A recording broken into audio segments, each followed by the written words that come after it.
Hello students, आज आपण matrices चॅप्टरचा पुढचा सेक्शन पाहणार आहोत. Inverse of a square matrix by adjoint method. Actually या मेथडची सुरुवात आपण लास्ट लेक्चरलाच केली होती, पण लास्ट लेक्चरला आपण या मेथडचं बेसिक पाहिलं. आज आपण त्या मेथडला खरं म्हणजे सुरुवात करणार आहोत. तर ॲडजॉइंट मेथडने मॅट्रिक्सचा इनव्हर्स कसा काढायचा त्याचा एक फॉर्म्युला आपण इथे स्टेट करणार आहे आणि त्या फॉर्म्युल्याचा यूज करून आपण हे आन्सर फाइंड आउट करणार आहोत इनव्हर्स ऑफ अ मॅट्रिक्स. तर inverse of a matrix by adjoint मेथडचा फॉर्म्युला आहे 1 determinant of A into adjoint matrix, त्या ए ह्या मॅट्रिक्सचा. ॲडजॉइंट ऑफ मॅट्रिक्सला डिटर्मिनंटने डिवाइड केलं तर आपल्याला त्या नॉन सिंग्युलर मॅट्रिक्सचा इनव्हर्स मिळतो. नॉन सिंग्युलर मॅट्रिक्स म्हणजे ज्या मॅट्रिक्सचा डिटर्मिनंट 0 नाही त्याला आपण नॉन सिंग्युलर मॅट्रिक्स म्हटलेला आहे. तर मग एक्सरसाइज 2.2 मधला क्वेश्चन नंबर 5 हा ॲडजॉइंट मेथडने सॉल्व करा असं म्हटलंय. पहा, find the inverse of the following matrices by the adjoint method. तर ह्या फॉर्म्युलाचा यूज करून आपण काही मॅट्रिसेसचे इनव्हर्स काढणार आहोत. त्याकरता क्वेश्चन नंबर 1 आणि 3 मी सिलेक्ट केलेला आहे. क्वेश्चन 1 आणि 3 तुम्हाला कळला किंवा लास्ट व्हिडिओ जर तुम्ही बघितलेला असेल तर तुम्हाला हा इनव्हर्स खूप इझिली लक्षात येईल. तर मग क्वेश्चन नंबर 1 ला आपण सॉल्व करू. दिलेल्या मॅट्रिक्सला ए म्हणून घेऊ.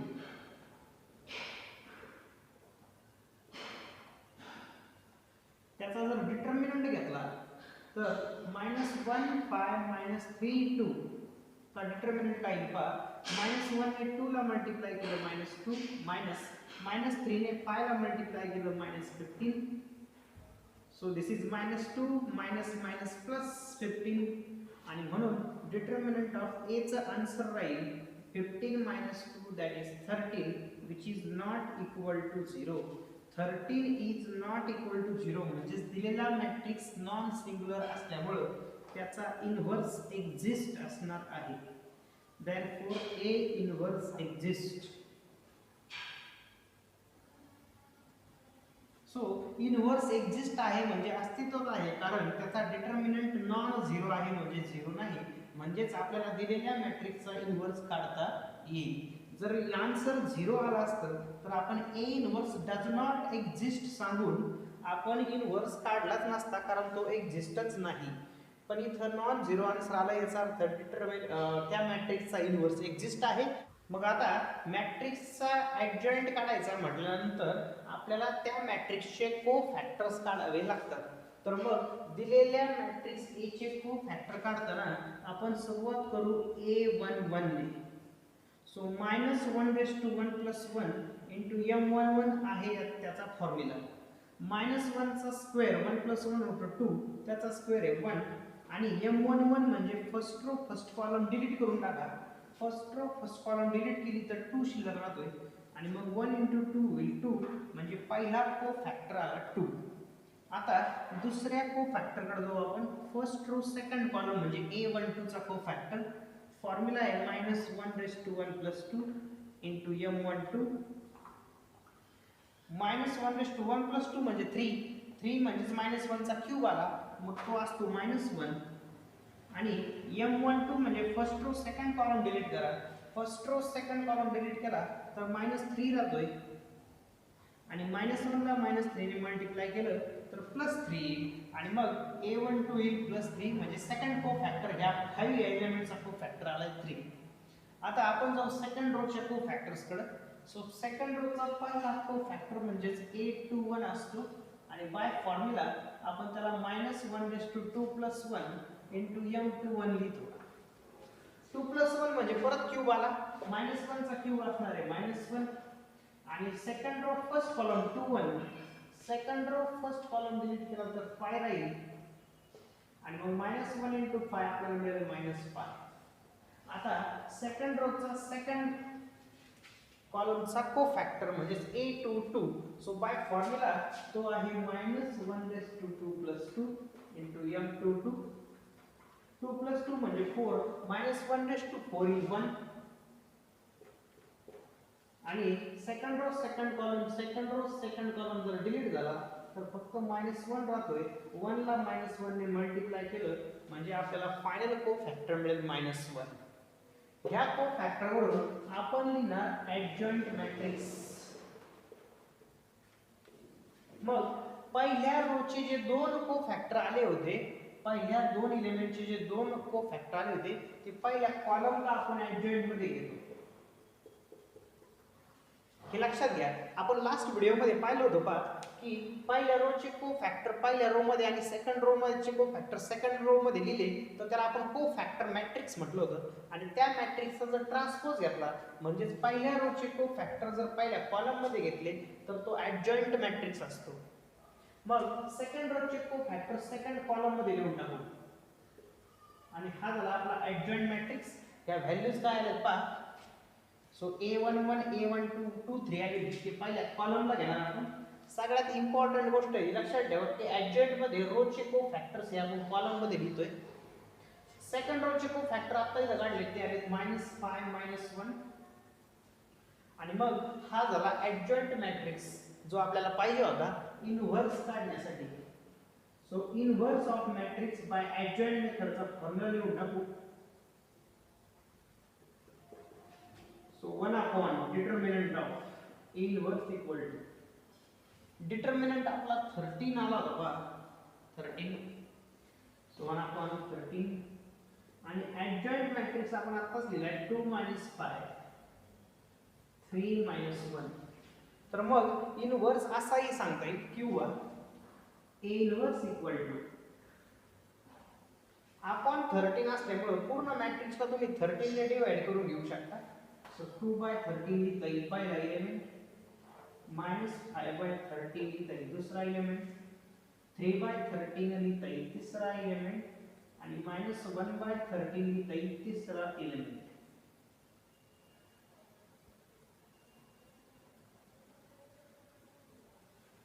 सो आपल्याला इनव्हर्स मिळालाय पहा.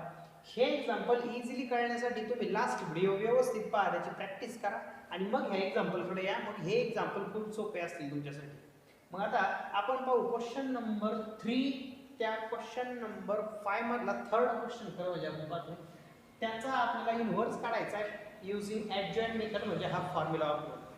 मग क्वेश्चन नंबर 3 काय आहे पहा. दिलेल्या मॅट्रिक्सला आपण कॅपिटल A मानून घेऊ 1 0 0. दुसरा मॅट्रिक्स दुसरी रो आहे 3 3 0 आणि थर्ड रो आहे 5 2 -1. डिटर्मिनंट आपल्याला सॉल्व करावा लागेल. सो 1 0 0 3 3 0 5 2 1.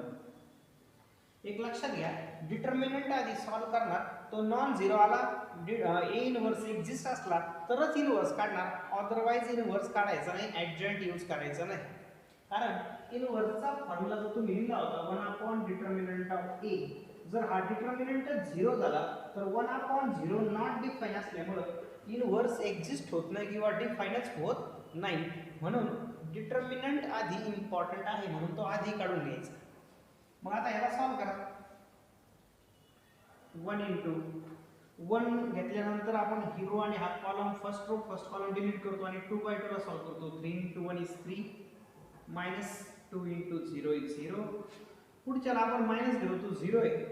0 ने मल्टिप्लाय केल्यामुळे टोटल टर्मच 0 होणार आहे. पहा तुम्ही याला सॉल्व नाही केलं तरी चालेल. आणि शेवटचा प्लस 0 घेतला तर ह्या 0 मुळे त्याला मल्टिप्लिकेशन मध्ये आपल्याला 2/2 चे कॅल्क्युलेशन पण 0 होणार आहे.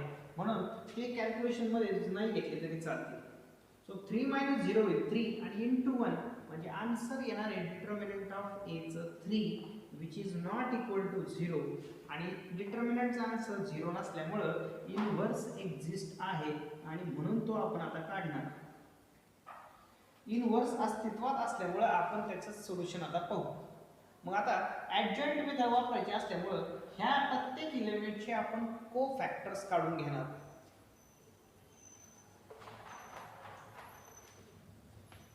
मग आपण सुरुवात करू पहिल्या कोफॅक्टर पासून. पहिल्या रोचा पहिला एलिमेंट किंवा फर्स्ट रो फर्स्ट कॉलमची पोझिशनच्या एलिमेंटचा कोफॅक्टर असतो A11.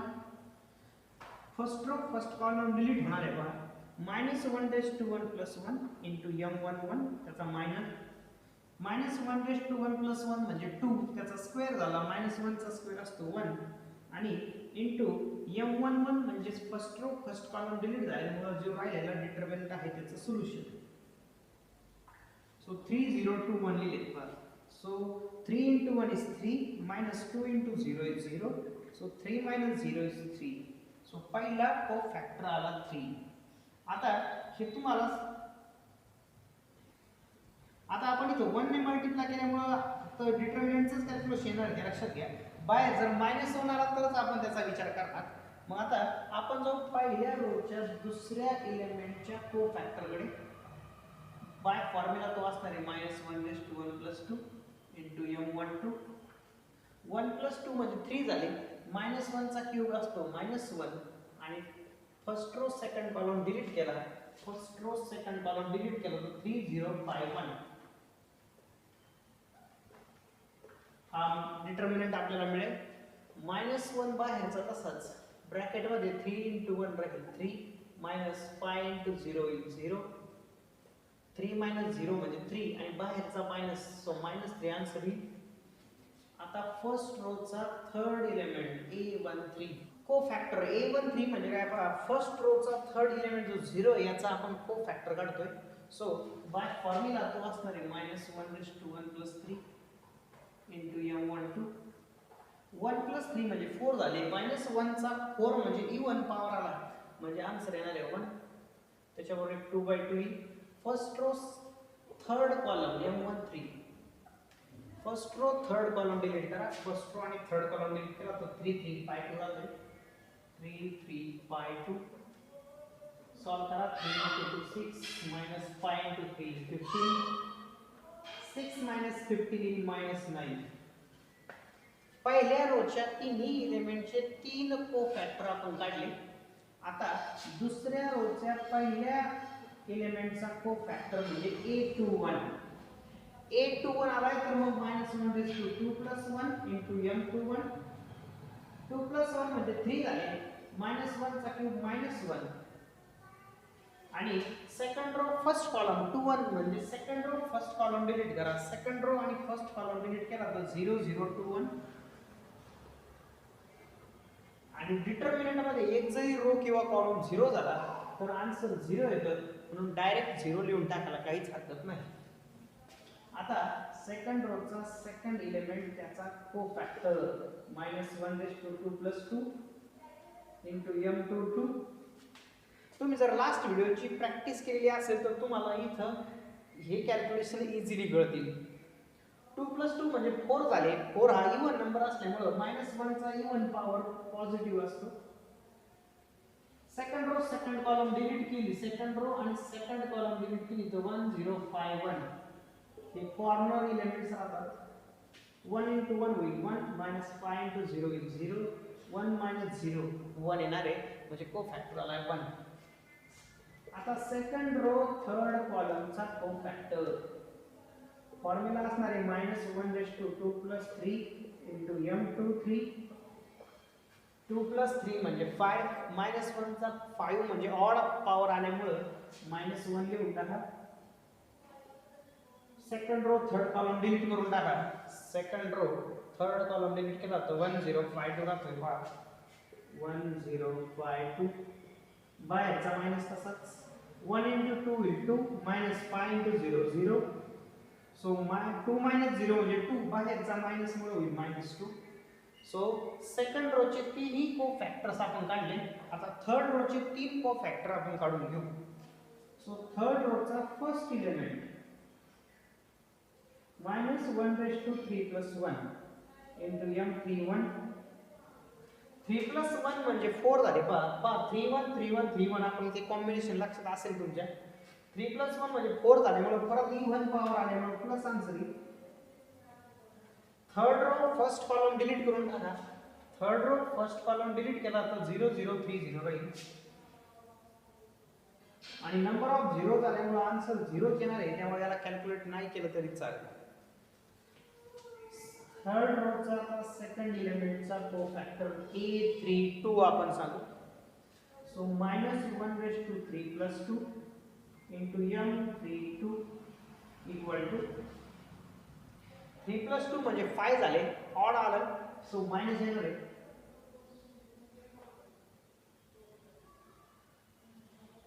3 2 म्हणजे थर्ड रो आणि सेकंड कॉलम डिलीट केला तर 1 0 3 0 येईल.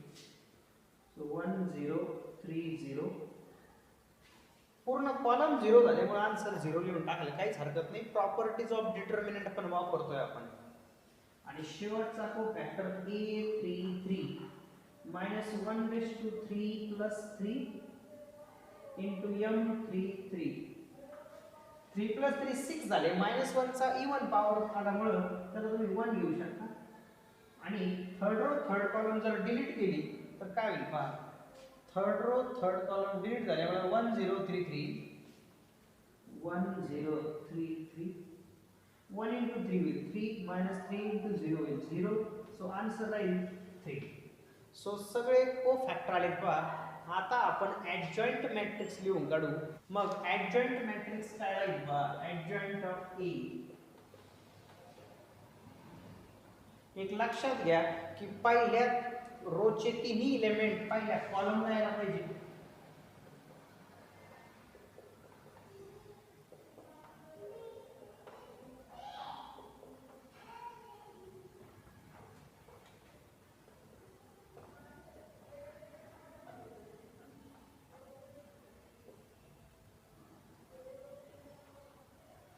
मग a11 a12 a3 a13 पहिल्या रोचे 3 कोफॅक्टर, दुसऱ्या रोचे आणि तिसऱ्या रोचे कोफॅक्टर आपण कॉलम वाईज दिलेत, कारण तोच ऍडजॉइंट असतोय, लक्षात घ्या. पहिले 3 कोफॅक्टर पहा. इथं आला 3, इकडे आलाय -3 आणि -9. 3 -3 आणि -9. पहिले 3 कोफॅक्टर पहिल्या कॉलम मध्ये आले, ते रोचे होते, कॉलम मध्ये आले. दुसरे 3 0 1 -2 ते कॉलम मध्ये लिहायचे, लक्षात घ्या. आणि शेवटचे 3 0 0 3 ते तिसरा कॉलम मध्ये. आपल्याला पाहिजे inverse by adjoint method. Adjoint मेथडचा फॉर्म्युला आहे 1 डिटर्मिनंट * ऍडजॉइंट ऑफ ए. डिटर्मिनंटचा आन्सर आपल्याला आलता पहा 3 आलता ते, आणि ऍडजॉइंट आपण आत्ताच लिहिलाय तो आलाय 3 -3 -9 0 1 -2 0 0 3. मग फायनल आन्सर असं लिहिता येईल. 3 ने जर प्रत्येक टर्मला डिवाइड केलं तर 3 ला 3 ने डिवाइड केल्यामुळे 1 -3/3 -1 -9 ला 3 ने डिवाइड केलं तर -3 होईल. 0 ला डिवाइड केलं 0 0 0 च राहील. 1 ला डिवाइड केलं 3 ने तर 1/3. -2 ला डिवाइड केलं तर -2/3 आणि ह्या 3 ला 3 ने डिवाइड केलं तर आन्सर येईल 1. सो हा राहील inverse for given square matrix. तर मग नेक्स्ट व्हिडिओमध्ये आपण इन्व्हर्स काढण्याची पुढची मेथड, ज्याला आपण इलेमेंटरी रो किंवा कॉलम ट्रान्सफॉर्मेशन म्हणतो, त्याचा उपयोग कसा केला जातो ते पाहणार आहोत. तर मग भेटूया पुढच्या व्हिडिओमध्ये. Till then good bye.